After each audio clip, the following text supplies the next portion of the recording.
ఈయన కృష్ణ గారు నాకు ఒకసారి కాల్ చేసి ఫ్లవరింగ్ రావట్లేదు సార్, ఇట్లా వర్షాలు ఎక్కువ ఉండడం వల్ల ఈ ఫ్లవరింగ్ రాలేదు సార్, ఒకసారి నాకు ఏదైనా సజెషన్ చెప్పమంటే నేను బంపరు ప్లస్ ఫ్లోరా 1 2 3 3 కలిపి స్ప్రేయింగ్ చేయండి సార్, చాలా మంచిగా వస్తుందని చెప్పాను.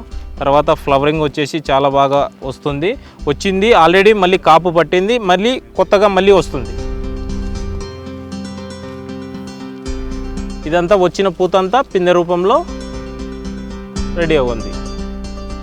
ఇది పూత వచ్చిన తర్వాత కాయ సెట్టింగ్ అనేది ఈ విధంగా తయారైంది.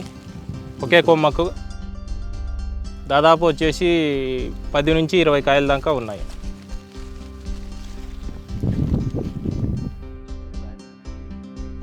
అది కూడా ఈ కాయ కూడా చాలా షైనింగ్, ఈ పాలిష్ కానీ షైనింగ్ కానీ చాలా వరకు చాలా మంచిగా ఉంది.